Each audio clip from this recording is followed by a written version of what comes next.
जो homework series चल रहा था ये बिहार दरोगा के लिए, ये बिहार दरोगा का ये आज जो होमवर्क सीरीज है ये 24 नंबर का है। इससे पहले हमने 23 तक आपको करवा रखा है, अगर आपने नहीं देखा है तो जाके जरूर देखिएगा। और बोल रहे थे कि इसका जो है पीडीएफ कहाँ पर मिलेगा, पीडीएफ आपको टेलीग्राम लिंक पर प्रोवाइड कर दिया जाता है, तो पीडीएफ टेलीग्राम से जरूर जुड़ जाइएगा। टेलीग्राम लिंक जो है आपके लिंक के डिस्क्रिप्शन में दिया गया है। और बोल रहे थे कि इसका प्लेलिस्ट, तो इसका प्लेलिस्ट बना हुआ है। तो चलिए बिना देरी का हम लोग शुरुआत करते हैं। इसमें आज महत्वपूर्ण सब क्वेश्चन दिए गए हैं, तो वीडियो को लास्ट तक जरूर देखिएगा। पहला यहाँ पर क्वेश्चन है, हाल ही में केंद्रीय औद्योगिक सुरक्षा बल में महिला बटालियन को मंजूरी किस मंत्रालय द्वारा दिया गया है। तो ये किस में पूछ रहा है, केंद्रीय औद्योगिक सुरक्षा बल, इसको हम लोग बोलते हैं सीआईएसएफ। क्या बोलेंगे, सीआईएसएफ। तो इसको जो मंत्रालय द्वारा, किस मंत्रालय द्वारा मिला है, तो याद रखनी है गृह मंत्रालय द्वारा। क्या बोलिएगा, गृह मंत्रालय के द्वारा। अच्छा, यहाँ पर सीआईएसएफ, सीआईएसएफ का गठन की बात करेगा तो इसका गठन कब किया गया था, 1969 में किया गया था। कब किया गया था, 1969 में। तो और जितने भी अर्धसैनिक बल हैं सभी को आपको ध्यान देना है। जैसे आपका एक होता है एसएसबी, उसके बाद होता है आईटीबीपी, क्या होता है आईटीबीपी, उसके बाद होता है बीएसएफ, क्या होता है बीएसएफ होता है, उसके बाद होता है सीआरपीएफ। इन सभी का गठन कई कई बार पूछ देता है। एक और आपका होता है एनएसजी। इन सभी का गठन भी कई बार आपके एग्जाम में देखने को मिल गए हैं स्टैटिक वाला पोर्शन में। इसको देख लीजिए। देखिए, एसएसबी का गठन कब किया गया था, 1963 में। आईटीबीपी का कब किया गया था, 1962 में। बीएसएफ की बात करेगा तो ये 1965 में किया गया था। और सीआरपीएफ जो है 1939 में किया गया था, और इसका 30 साल बाद जो है सीआईएसएफ का गठन किया गया था। और एनएसजी की बात करेगा तो ये जो है दिसंबर 1986 में किया गया था। तीन सभी बातों को भी आपको ध्यान देनी है, ठीक है।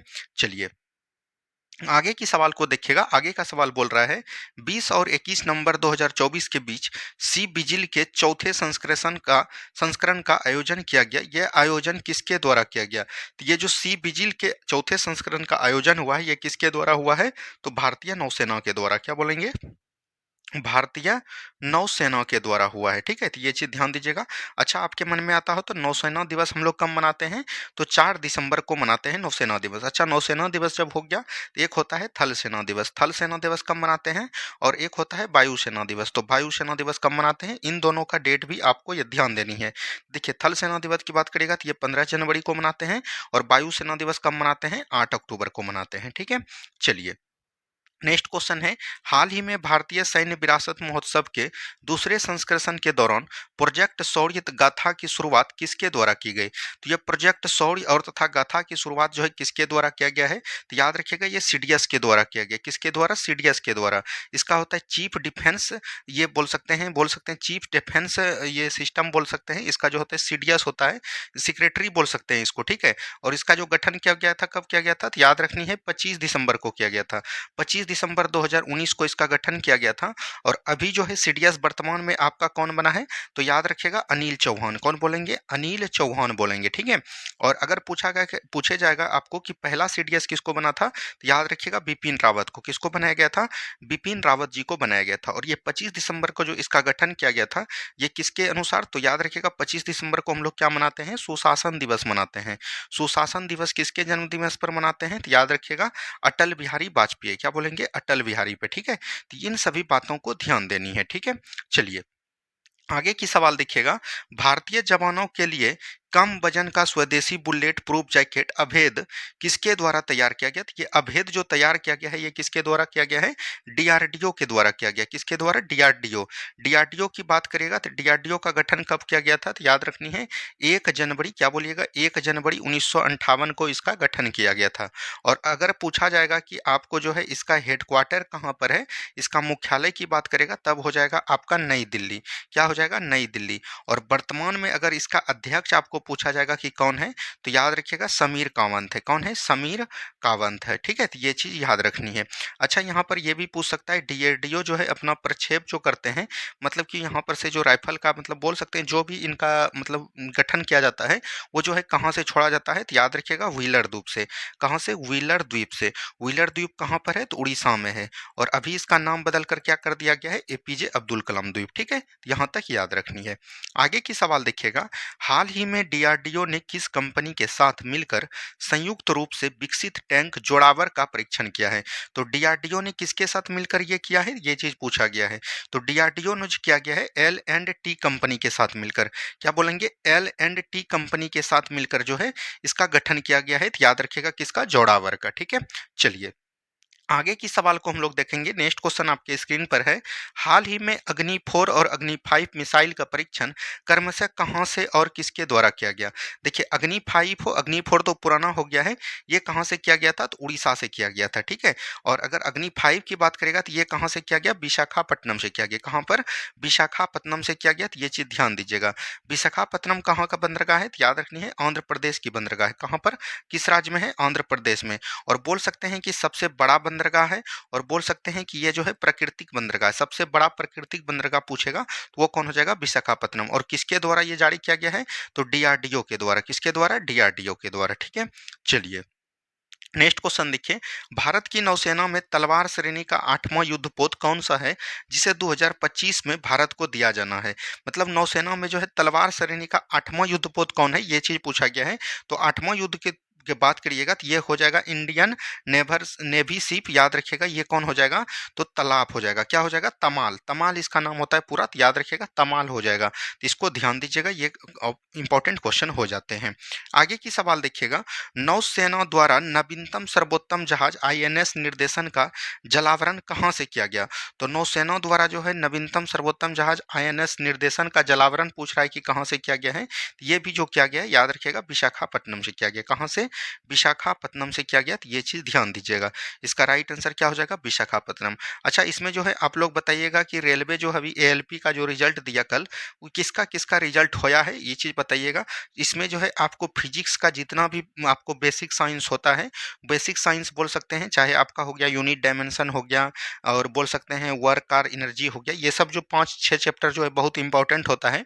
इसमें बताइएगा कि किसका किसका रिजल्ट हुआ है। अगर आप लोग का ज़्यादा मात्रा में रिजल्ट हुआ होगा तो बोलिएगा, आप लोग को हम जो है इसका क्वेश्चन प्रोवाइड करवा देंगे, क्वेश्चन आंसर फुल डिटेल में, ठीक है। चलिए, नेक्स्ट क्वेश्चन देखिए।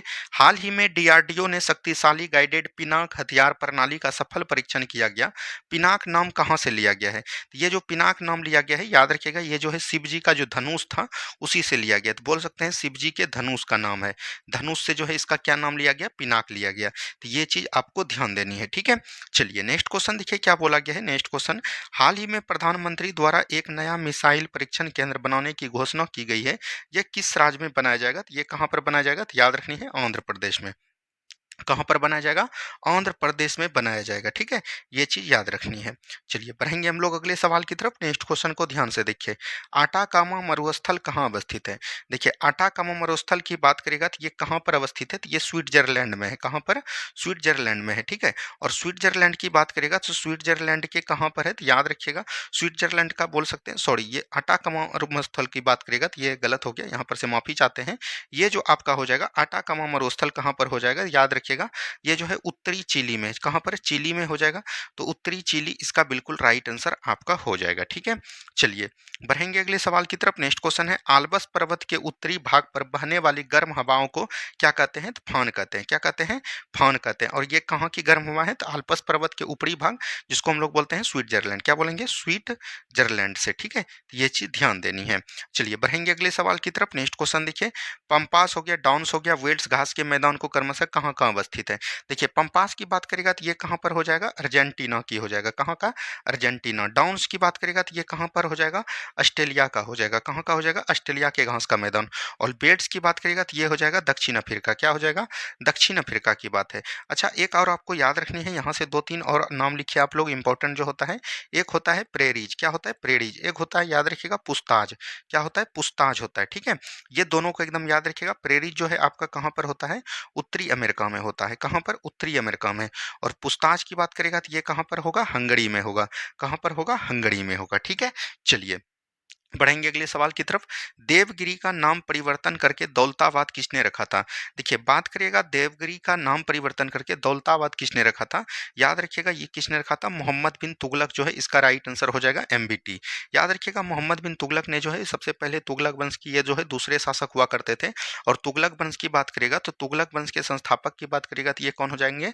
गयासुद्दीन तुगलक हो जाएंगे। क्या हो जाएंगे? गयासुद्दीन तुगलक हो जाएंगे। और गयासुद्दीन तुगलक का ही पुत्र कौन था? मोहम्मद बिन तुगलक तुगलक था। इसने जो है याद रखिएगा दिल्ली से जो है राजधानी दिल्ली सल्तनत का ये कहाँ पर गया? दौलताबाद गया। कहाँ पर? दौलताबाद। और दौलताबाद को ही हम लोग किस नाम से जानते हैं? याद रखिएगा देवगिरी के नाम से जानते हैं। इसी का नाम देवगिरी है। दोनों जो है एक दूसरे का रूप है। ठीक है, ये चीज ध्यान दीजिएगा। और फिर से जो है यहाँ पर जब अकाल पड़ने लगा तो यहाँ से स्थानांतरित कर कहाँ लाया? दिल्ली लाया। इसको जो है हम लोग किस नाम से जानते हैं? पगला सुल्तान के नाम से जानते हैं। किस नाम से जानते हैं? पगला सुल्तान के नाम से। और याद रखिएगा इसने जो है कृषि व्यवस्था के लिए जो है एक चलाया था। याद रखिएगा इसको हम लोग किस नाम से जानते हैं? अमीर ए कोही। क्या बोलेंगे? अमीर ए कोही के नाम से जानते हैं। ठीक है, ये चीज ध्यान दीजिएगा। और इसी के दरबार में कौन आया था? तो याद रखिएगा इब्न बतूता आया था। क्या बोलेंगे? इब्न बतूता आया था। इब्न बतूता कहाँ का निवासी था? तो मोरक्को का निवासी था। कहाँ का निवासी था? मोरक्को का निवासी था। और इसका पुस्तक क्या है? तो याद रखिएगा किताब उल रहला। क्या है? किताब उल रहला जो है किसकी पुस्तक है? तो इब्न बतूता की पुस्तक है। याद रखिएगा मोहम्मद बिन तुगलक ने जो है कृषि पर जो है कुल 50% की ये जो टैक्स लगा दिए गए थे। याद रखिएगा। और जब मोहम्मद बिन तुगलक की मृत्यु होती है तो याद रखिएगा एक जो है बोल सकते हैं रचनाकार या बोल सकते हैं उस समय लेखक थे, लैनपुल नामक था। याद रखिएगा इन्होंने बोला था कि प्रजा को जो है राजा से और राजा को जो है प्रजा से शांति मिला। ठीक है, चलिए आगे की सवाल को हम लोग देखेंगे। नेक्स्ट क्वेश्चन देखिए क्या बोला गया। किस सत्याग्रह के दौरान गांधी जी को महात्मा की उपाधि दी गई और किसके द्वारा? तो गांधी जी को जो है महात्मा की जो उपाधि दिया गया है ये किस सत्याग्रह के तहत? याद रखिएगा चंपारण सत्याग्रह के तरह। किसके तहत? चंपारण सत्याग्रह। और चंपारण सत्याग्रह कब किया गया था? तो 1917 में। और ये कहाँ पर हुआ था? चंपारण में हुआ था। तो याद रखिएगा। और किसके द्वारा दिया गया? तो याद रखिएगा रविन्द्रनाथ टैगोर के द्वारा। किसके द्वारा? रविन्द्रनाथ टैगोर के द्वारा। यहाँ पर रविन्द्रनाथ टैगोर का जब बात ही आ जाता है तो इसके बारे में थोड़ा सा जानकारी आपको रहनी चाहिए। रविन्द्रनाथ टैगोर की बात करेगा तो इनको जो है 1913 ईस्वी में जो है साहित्य में जो है सबसे पहला एशिया का नोबेल पुरस्कार मिला था। ये चीज ध्यान दीजिएगा। और इसको नोबेल पुरस्कार जो इनको मिला था किस पुस्तक के लिए? तो याद रखिएगा गीतांजलि के लिए। किसके लिए? गीतांजलि के लिए। और रविन्द्रनाथ टैगोर को जो है महात्मा गांधी ने किसकी उपाधि दिया था? तो याद रखिएगा गुरुदेव। क्या बोलेंगे? गुरुदेव का उपाधि दिया था। और रविन्द्रनाथ टैगोर को याद रखिएगा नाइट उड हिट की माथी नाइट उड नाइट आउट का नाइट आउट का उपाधि मिला गया था। याद रखिएगा। और ये जो उपाधि दिया गया था नाइट आउट का ये कब दिया गया था? तो जलियांवाला बाग के हत्याकांड के द्वारा। ठीक है, चलिए नेक्स्ट क्वेश्चन यहाँ पर देखिए क्या बोला गया है। नेक्स्ट क्वेश्चन है हर्ष के काल में प्रयागराज में आयोजित बौद्ध महासभा परिषद का अध्यक्ष किसे बनाया गया? तो जब हर्ष का कार्यकाल था उस समय बौद्ध महासभा जो परिषद प्रयागराज में हुआ था उस समय अध्यक्ष जो बनाया गया था किसको बनाया था? याद रखिएगा हुएनसोंग को बनाया गया था। किसको बनाया गया था? हुएनसोंग को। हुएनसोंग याद रखिएगा बौद्ध धर्म के बोल सकते हैं अनुयायी थे। क्या बोलिएगा? बौद्ध धर्म के अनुयायी। और ये कहाँ पर बौद्ध धर्म की दीक्षा लिए थे? तो नालंदा विश्वविद्यालय में। कहाँ पर? नालंदा विश्वविद्यालय में। और नालंदा विश्वविद्यालय का गठन किसने किया था? कुमारगुप्त ने। किसने किया था? कुमारगुप्त के द्वारा किया गया था। और याद रखिएगा बौद्ध धर्म की जो शिक्षा लिया था ये किससे संबंधित था? तो याद रखिएगा किस शाखा से? महायान शाखा से संबंधित थे वेनसोंग। वेनसोंग की एक पुस्तक होती है याद रखिएगा सीयू की। सीयू की पुस्तक में ही हमको याद रखिएगा कुंभ के बारे में और हर्ष के बारे में सभी चीज की जानकारी देखने को मिलती है। ठीक है, चलिए नेक्स्ट क्वेश्चन है मेरे सिर पर लाठी का एक एक प्रहार अंग्रेजी शासन के ताबूत के कील साबित होगा। यह कथन किसका है? तो ये हो जाएगा लाला लाजपत राय का। किसका हो जाएगा? लाला लाजपत राय का हो जाएगा। ठीक है, लाला लाजपत राय इसका बिल्कुल राइट आंसर हो जाएगा। और ये किसके द्वारा हुआ था? तो याद रखिएगा साइमन कमीशन का जो विरोध किया गया था उसी के दौरान ये चीज बोला गया था। साइमन कमीशन का विरोध कब किया गया था? 1928 ईस्वी में। और इसी में जो है याद रखिएगा सॉन्डर्स ने जो है लाला लाजपत राय को बोल सकते हैं लाठी से मारकर इनका मृत्यु किया गया। इसीलिए जो इन्होंने बोला था कि लाठी का हर हर प्रहार जो है अंग्रेजी शासन के ताबूत का एक कील होगा। ये किसके द्वारा बोला गया था? लाला लाजपत राय के द्वारा। और सॉन्डर्स ने इसकी हत्या की थी। इसीलिए सॉन्डर्स की हत्या जो है कब किया गया? 1929 में किया गया। और ये किसके द्वारा किया गया है? तो याद रखिएगा भगत सिंह के द्वारा। किसके द्वारा? भगत सिंह के द्वारा किया गया। ठीक है, चलिए नेक्स्ट क्वेश्चन है वह भारतीय क्रांतिकारी महिला जिसने भारत छोड़ो के समय क्रांति का आवाज रेडियो के माध्यम से देश की विभिन्न हिस्से में फैलाया था वह कौन था? तो याद रखिएगा ये कौन हो जाएगा? उषा मेहता हो जाएंगे। कौन हो जाएंगे? उषा मेहता। अच्छा याद रखिएगा भारत छोड़ो आंदोलन जब चल रहा था इस समय जो है और कौन कौन महिला पार्टिसिपेट किए थे? तो याद रखिएगा आशापूर्णा देवी। क्या बोलेंगे? सॉरी आशापूर्णा देवी नहीं, माफी चाहते हैं। ये जो हो जाएगा बोल सकते हैं अरुणा आसफ अली। क्या बोलेंगे? अरुणा आसफ अली हो जाएंगे। ठीक है, अरुणा आसफ अली एक महिला को ये भी चीज ध्यान देनी है। ठीक है, चलिए बढ़ेंगे अगले सवाल की तरफ। महाजनपदों में कौशल महाजनपद की पहली और दूसरी राजधानी क्रमशः कहाँ बनाई गई? देखिए कल भी हमने आपको बताया था महाजनपद, एक बार रिकॉल कीजिए। महाजनपद की बात करेगा तो इसका जो है बौद्ध धर्म में भी बताया गया है और जो है किसमें बताया गया है, जैन धर्म में। महाजनपद कहने का मतलब हुआ जिस तरह अभी जो है वर्तमान में आपके देश में जो है 28 राज्य है, उसी तरह उस समय जो है याद रखिएगा कुल 16 महाजनपद हुआ करता था, जिसमें भारत में कुल 14 महाजनपद हुए करते थे। वहीं बात करेगा बौद्ध धर्म में जो इसका मिलता है वर्णन किसके लिए, अंगुत्तर निकाय में। कहाँ पर मिलता है, अंगुत्तर निकाय में इसका वर्णन देखने को मिलता है। और जैन धर्म की बात करेगा तो भगवती सूत्र में इसका वर्णन देखने को मिलता है। ठीक है, यहाँ तक ध्यान दीजिएगा। अब जो 16 महाजनपद में 14 महाजनपद जो है भारत में है, और भारत से बाहर जो है आपका कल ये प्रश्न था, भारत से बाहर कौन कौन है, तो भारत से बाहर एक आपका क्या हो जाएगा, कंबोज हो जाएगा। क्या हो जाएगा, कंबोज। और दूसरा जो हो जाएगा गंधार हो जाएगा। अगर बात करिएगा यहाँ पर कंबोज, कंबोज की राजधानी कहाँ पर हो जाएगी, हाटक हो जाएगी। और गंधार की राजधानी कहाँ पर हो जाएगा, तक्षशिला हो जाएगा। ये जो है कहाँ पर पड़ते हैं, पाकिस्तान में पड़ते हैं। ठीक है, अब यहाँ पर जो है आपका प्रश्न जो पूछा गया है, प्रश्न पूछा गया है कौशल महाजनपद जो था इसका प्रारंभिक और अभी वर्तमान में दूसरी राजधानी जो है वो कौन कौन है। तो इसका जो प्रथम राजधानी था वो कहाँ पर था, तो याद रखिएगा अयोध्या था। क्या था, अयोध्या था। और अगर वर्तमान में बात करेगा इसकी दूसरी राजधानी जो हम लोग मानते हैं, कौशल की राजधानी कहाँ हो जाएगा, श्रावस्ती हो जाएगा। क्या हो जाएगा, श्रावस्ती हो जाएगा। वहीं बात करिएगा बिहार में, बिहार में कुल कितने महाजनपद हुए, बिहार की बात करेगा बिहार में कुल 3 महाजनपद हुए। कितने महाजनपद हुए, 3 महाजनपद हुए। तो बिहार में कौन कौन से महाजनपद हुए, तो एक हुए याद रखिएगा अंग, और दूसरा हुआ याद रखिएगा बज्जी, और तीसरा की बात करेगा तो मगध हो जाएगा। क्या हो जाएगा, मगध। वहीं अंग की राजधानी की बात करेगा तो अंग की राजधानी चंपा हो जाएगी। क्या हो जाएगा, चंपा हो जाएगा। ठीक है, अंग की राजधानी क्या हो जाएगी, चंपा। चलिए नेक्स्ट क्वेश्चन देखिए क्या बोला गया था। नेक्स्ट क्वेश्चन है, कुल टेक्निकल इशू हो गया था। नेक्स्ट क्वेश्चन की तरफ हम लोग बढ़ते हैं। घाघरा का युद्ध कब और किसके मध्य हुआ था। तो देखिए घाघरा का युद्ध की बात करेगा तो ये बाबर के बीच हुआ था। बाबर ने किसके बीच हुआ था, बाबर और अफगानों के बीच हुआ था। किसके बीच, बाबर और अफगानों के बीच हुआ था। और इस युद्ध की बात करेगा तो ये कब हुआ था, 1529 में हुआ था। कब हुआ था, 1529 में, जिसमें बाबर का जीत हुआ था। और बाबर की मृत्यु की बात करेगा तो 1530 में जो है बाबर की मृत्यु हो जाती है। क्या हो जाती है, बाबर की मृत्यु हो जाती है। बाबर ने जो है अपनी आत्मकथा का भी वर्णन किया था। और इनका आत्मकथा क्या था, तो याद रखिएगा तुजुक ए बाबरी। क्या बोलेंगे, तुजुक ए बाबरी बोलेंगे। ठीक है, बाबर ने जो है याद रखिएगा, बाबर की जब यहाँ पर बात आया है तो बाबर से एक चीज ध्यान दीजिएगा। बाबर ने जो है पानीपत का प्रथम युद्ध लड़ा। पानीपत का प्रथम युद्ध की बात करिएगा तो 1526 ईस्वी में लड़ा। और इसी से जो है याद रखिएगा बाबर ने जो है मुगल वंश की नींव डाली। क्या डाला, मुगल वंश की नींव डाली। इसमें जो है पानीपत का जो प्रथम युद्ध हुआ था, इसमें जो है इब्राहिम लोदी को हराकर लोदी वंश के स्थान पर जो है बाबर ने जो क्या किया, मुगल वंश की नींव डाली थी। ये चीज ध्यान देनी है।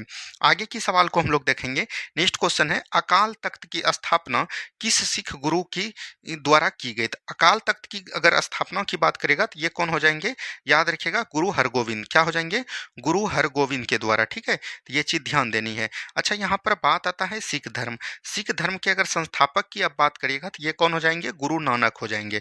क्या हो जाएंगे, गुरु नानक हो जाएंगे। अब यहाँ पर जब आपको पूछ दिया गया, क्या पूछा है, अकाल तख्त, आपको ये भी पूछ सकता है, याद रखिएगा यहाँ पर पूछ सकता है लंगर प्रथा।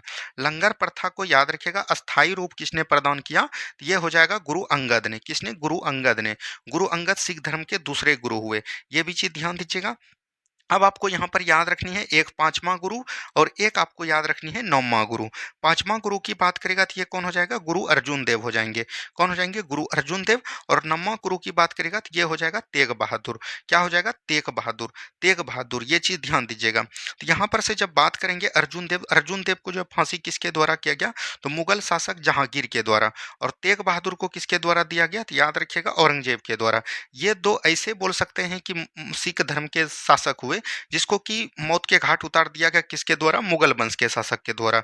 ये चीज ध्यान दीजिएगा। उसके बाद सबसे अंतिम गुरु जो बनता है, कौन बनता है, गुरु गोविंद सिंह बनते हैं। कौन बनते हैं, गुरु गोविंद सिंह बनता है। और गुरु गोविंद सिंह ने जो है किसकी स्थापना किया, तो याद रखिएगा 1699 में। किसमें, 1699 में इन्होंने क्या किया, खालसा पंथ की स्थापना किया। क्या क्या, खालसा पंथ की स्थापना किया। और एक याद रखिएगा पाहुल प्रणाली की भी शुरुआत किसके द्वारा किया गया, तो गुरु गोविंद सिंह के द्वारा किया गया। और गुरु गोविंद सिंह ने जो है 10वें गुरु एवं अंतिम गुरु बने। उसके बाद जो है गुरु प्रथा को समाप्त करके इसने क्या कर दिया, याद रखिएगा, गुरु ग्रंथ साहिब को जो है अपना सबसे ऊंचा पद पर रखा। और उसके बाद जो है सबसे उत्तराधिकारी कौन बना सिख धर्म का, याद रखिएगा, बंदा बहादुर। कौन बने, बंदा बहादुर। बंदा बहादुर की हत्या किसने कर दिया था, तो याद रखिएगा, बोल सकते हैं मुगल शासक फर्रुखसियर के द्वारा। ठीक है, तो यहाँ तक जो है आपको क्या पूछा गया था, सिख धर्म के टोटल क्वेश्चन हमने आपको लगभग बता दिए। आगे के सवाल को हम लोग देखेंगे। ख्वाजा मईनुद्दीन चिश्ती को सुल्तान उल हिंद इंद के आध्यात्मिक गुरु की उपाधि किसके द्वारा प्रदान की गई। तो ये जो किसने किया था, तो याद रखिएगा, मोहम्मद गौरी के द्वारा। किसके द्वारा, मोहम्मद गौरी के द्वारा किया गया था। ठीक है, ये चीज ध्यान दीजिएगा। और इसका मकबरा कहाँ पर है, तो अजमेर में है। कहाँ पर है, अजमेर में है। ठीक है, ये चीज ध्यान दीजिएगा। मोहम्मद गौरी और पृथ्वीराज चौहान, क्या बोलेंगे, मोहम्मद गौरी और पृथ्वीराज चौहान के बीच जो है दो युद्ध होते हैं। एक होते हैं तराइन का प्रथम युद्ध, और बोलते हैं एक को बोलते हैं तराइन का द्वितीय युद्ध। तराइन का जो प्रथम युद्ध हुआ था 1191 में, और तराइन का जो द्वितीय युद्ध हुआ था 1192 में। प्रथम में मोहम्मद गौरी का पराजय होता है, और द्वितीय में जो है याद रखिएगा पृथ्वीराज चौहान की मौत होती है, और मोहम्मद गौरी ने भारत में जो है बोल सकते हैं इस्लामी व्यवस्था को स्टार्ट करता है। ठीक है, चलिए नेक्स्ट क्वेश्चन यहाँ पर है, किस अभिलेख में अशोक ने स्वयं को सम्राट बताया था। अशोक ने जो स्वयं को सम्राट बताया था, ये किस अभिलेख में बताया था, भाबरू अभिलेख में। क्या बोलेगा, भाबरू अभिलेख में बताया था। अच्छा, अशोक की जब बात आया है तो अशोक का कुल 14 अभिलेख हुआ करता था। उसमें आप लोग बोलिएगा कि अशोक ने जो है अपना नाम अशोक जो है किस अभिलेख में बताया। तो याद रखिएगा, एक था मास्की और एक याद रखिएगा गुर्जरा। क्या याद रखिएगा, गुर्जरा। ये दोनों ऐसे अभिलेख हैं जिसमें कि बोल सकते हैं अशोक ने अपना स्वयं नाम क्या बताया, अशोक बताया। ये चीज ध्यान दीजिएगा। अच्छा, यहाँ से आपको पूछा जाएगा कि अशोक का सबसे बड़ा अभिलेख कौन है और सबसे छोटा अभिलेख कौन है, ये भी पूछा जाएगा। तो सबसे बड़ा अभिलेख जो है 7वां अभिलेख है, और सबसे छोटा अभिलेख की बात करेगा तो ये हो जाएगा रुम्मनदई अभिलेख। क्या हो जाएगा, रुम्मनदई अभिलेख हो जाएगा। तो इतना चीज को एकदम आपको ध्यान देनी है। ठीक है, अच्छा, अभिलेख की बात करेगा तो अशोक के अभिलेख को सर्वप्रथम किसके द्वारा पढ़ा गया, तो याद रखेगा जेम्स प्रिंसेप के द्वारा। किसके द्वारा, जेम्स प्रिंसेप के द्वारा। लगभग याद रखिएगा 1837 ईस्वी में पढ़ा गया था। ठीक है, चलिए बढ़ेंगे अगले सवाल की तरफ। नेक्स्ट क्वेश्चन है, लोक नायक जयप्रकाश नारायण को मरणोपरांत भारत रत्न से कब सम्मानित किया गया। देखिए बात करिएगा यहाँ पर जयप्रकाश नारायण। क्या बोलेगा, जयप्रकाश नारायण। जयप्रकाश नारायण को हम लोग किस नाम से जानते हैं, लोक नायक के नाम से जानते थे, ये तो आपको पता होगा। जयप्रकाश नारायण की बात करेगा तो इसका जन्म कब हुआ था, इनका 1902 ईस्वी में हुआ था। और कहाँ पर हुआ था, याद रखिएगा, सिताब दियारा गाँव में हुआ था। कहाँ पर, सिताब दियारा कहाँ पर पड़ता है, तो याद रखिएगा सिवान जिले में पड़ता है। ठीक है, सिवान या बोल सकते हैं सारण जिले में। कहाँ पर, सारण जिले में। और इनकी मृत्यु कब होती है, 1979 ईस्वी में मृत्यु हो जाती है। इन्होंने सबसे जो अहम योगदान दिया था, कहाँ पर दिया था, भारत छोड़ो आंदोलन के दौरान। कहाँ पर दिया था, भारत छोड़ो आंदोलन के दौरान दिया था। और भारत छोड़ो आंदोलन के दौरान इनको किस जेल में बंद किया गया था, हजारीबाग जेल में। और ये जो है वहां से भाग गए थे। वो दिन कौन सा था, दिवाली दिन था। और इसको भागने में मदद किसने किया था, तो राम वृक्ष बेनीपुरी ने। किसने, राम वृक्ष बेनीपुरी ने जो है इनको मदद किया था भागने में। ठीक है, यहाँ तक में कोई दिक्कत नहीं। अब जो है यहाँ पर पूछा गया कि जयप्रकाश नारायण को मरणोपरांत भारत रत्न कब दिया गया था।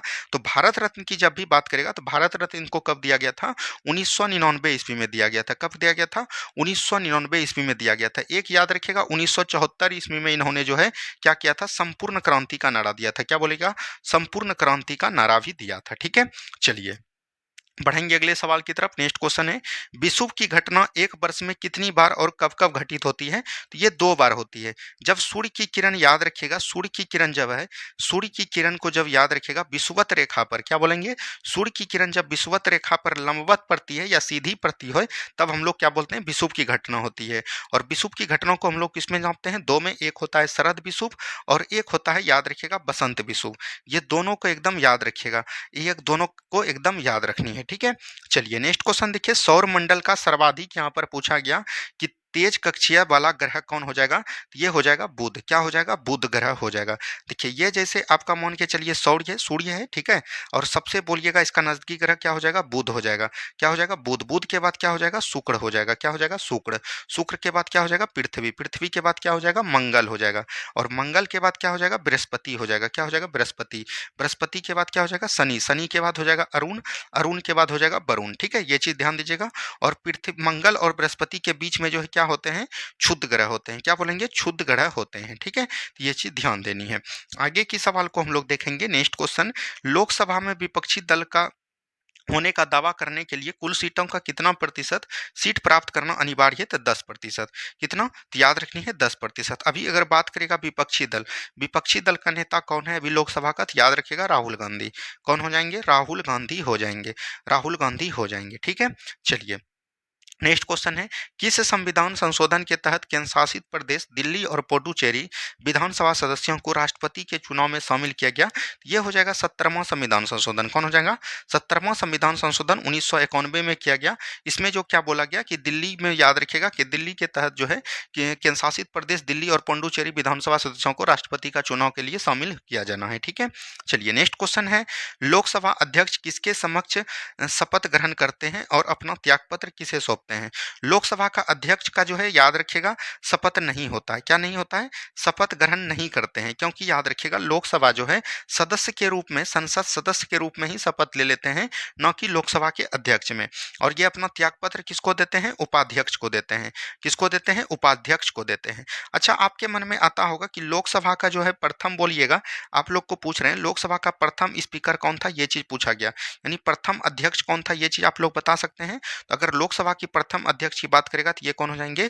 जीबी मावलकर हो जाएंगे। क्या बोलेंगे? जीबी मावलकर। इसका पूरा नाम है गणेश वासुदेव मावलकर। और अभी अगर वर्तमान में अगर आपको पूछेगा कि कौन हो जाएगा, तो 18वीं लोकसभा चल रहा है, तो याद रखिएगा ओम बिरला। क्या हो जाएंगे? ओम बिरला हो जाएंगे। ठीक है, चलिए नेक्स्ट क्वेश्चन यहां पर दिया गया है। नेक्स्ट क्वेश्चन को ध्यान से पढ़िए, चुनाव आयोग का वर्णन भारतीय संविधान के किस अनुच्छेद में कहां से कहां तक विस्तारित है? अगर चुनाव आयोग, यहां पर क्या आएगा? चुनाव आयोग।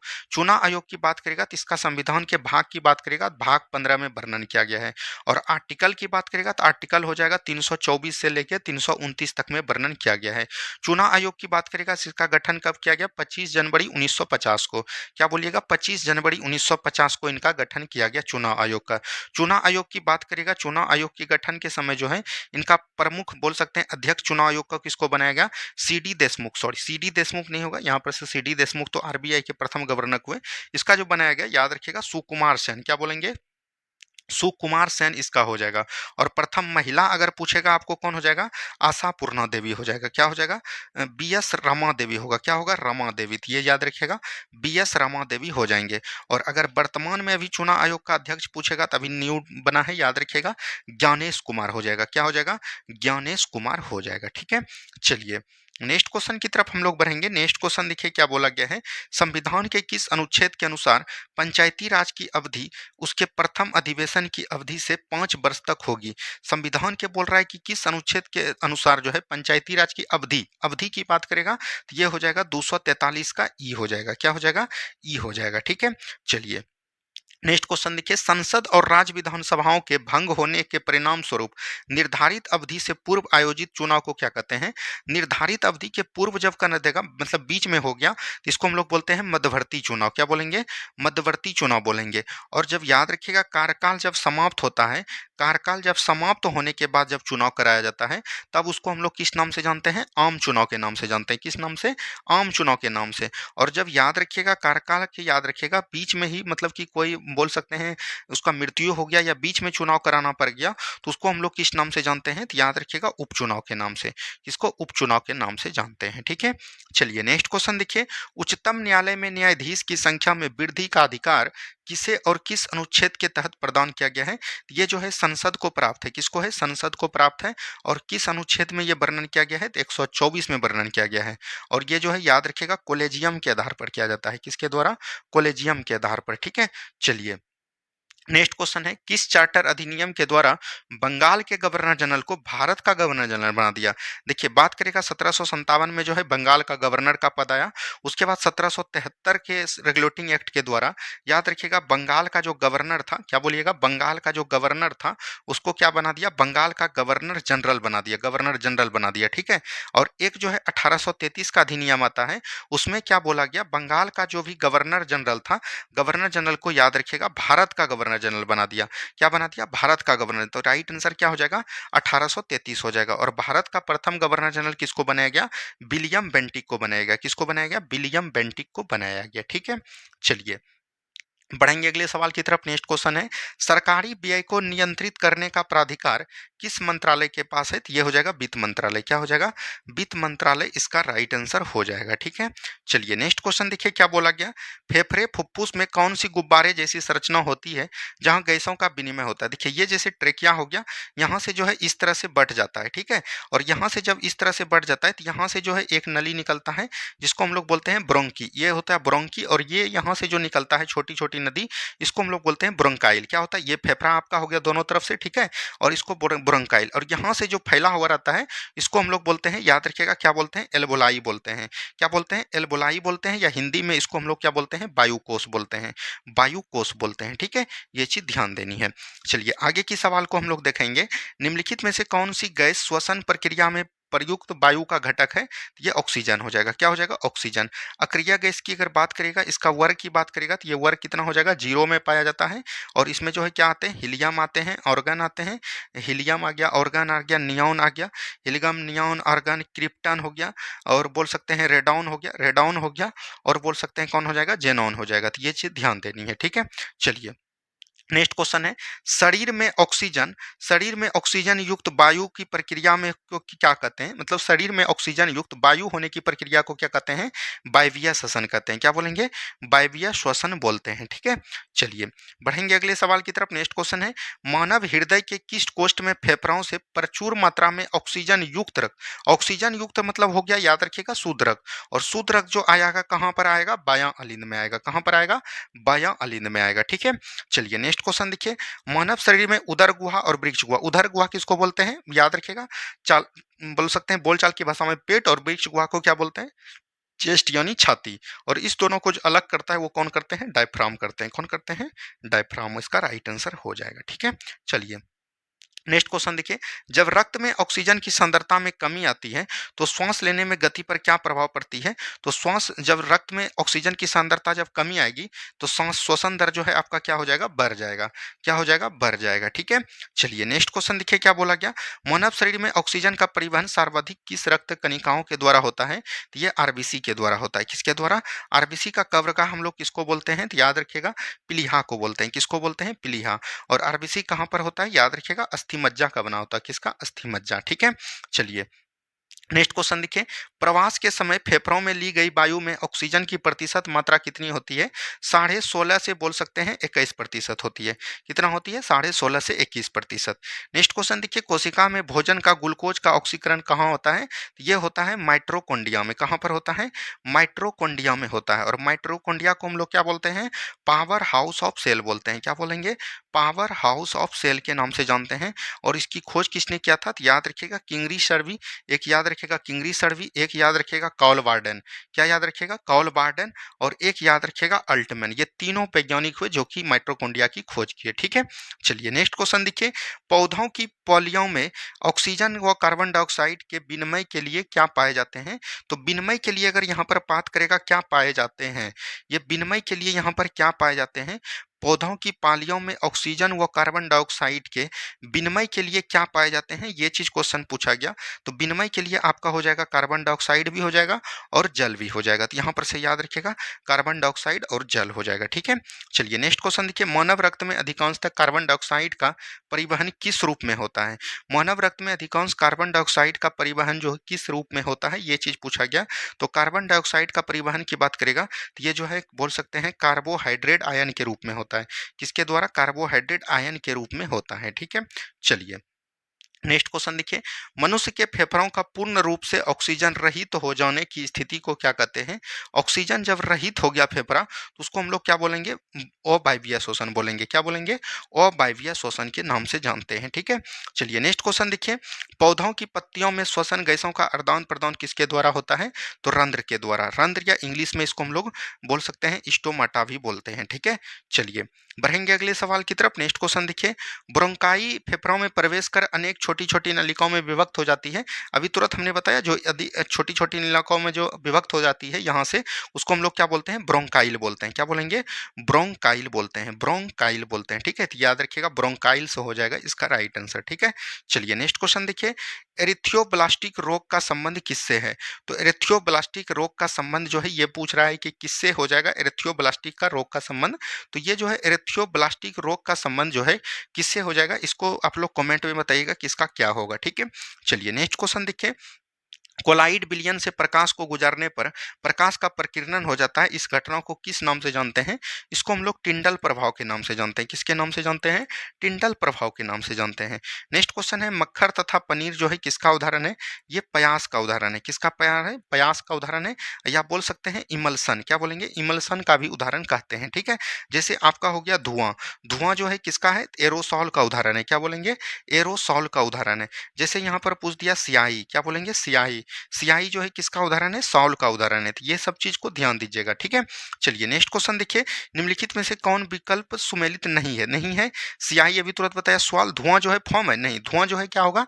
एरोसॉल होगा। क्या होगा? एरोसॉल। और फॉर्म जो है याद रखिएगा साबुन का झाग। साबुन का झाग क्या हो जाएगा? तो याद रखिएगा फॉर्म हो जाएगा। ठीक है, चलिए नेक्स्ट क्वेश्चन देखिए। कोलाइड विलयन में कोलाइड के कण अनवरत टेढ़े मेढ़े मार्गों में गति करते हैं, इस गति को क्या कहते हैं? इस गति को यहाँ पर पूछा गया क्या कहते हैं? तो याद रखिएगा ब्राउनी गति कहते हैं। क्या बोलेंगे? ब्राउनी गति इसका बिल्कुल राइट आंसर हो जाएगा। ठीक है, चलिए नेक्स्ट क्वेश्चन है, समान ताप एवं दाब पर सभी गैसें समान आयतन में अणुओं की संख्या समान होती है, तो इसको हम लोग बोलते हैं एवेग्राडो का नियम। क्या बोलेंगे? एवेग्राडो का नियम बोलेंगे, एवेग्राडो का नियम। ठीक है, ये चीज ध्यान दीजिएगा। नेक्स्ट क्वेश्चन है, किसी माध्यम में चलती हुई प्रकाश जब किसी एक माध्यम के सतह से टकराती है, यहाँ से टकराएगी, ठीक है, और तो प्रकाश का कुछ भाग पहले माध्यम में लौट जाती है, कुछ भाग जब भी बोल दिया तो ये हो जाएगा परावर्तन का नियम। क्या हो जाएगा? प्रकाश का परावर्तन का नियम हो जाएगा। ठीक है, चलिए नेक्स्ट क्वेश्चन देखिए। दर्पण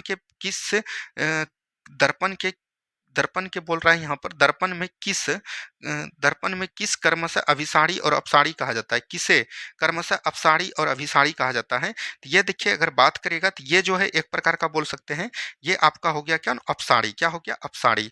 और अपसारी जो होता है ये किस में होता है? तो याद रखिएगा अवतल दर्पण में। किस में होता है? अवतल दर्पण में। और अभिसारी की जब भी बात करेगा, अभिसारी किस में होता है? तो उत्तल दर्पण में। किस में होता है? उत्तल दर्पण आपका राइट आंसर हो जाएगा। ठीक है, चलिए नेक्स्ट क्वेश्चन देखिए। कान, नाक तथा गले का डॉक्टर जब भी छोटे चीज को बड़ा में देखेंगे तो हम लोग किसका प्रयोग करेंगे?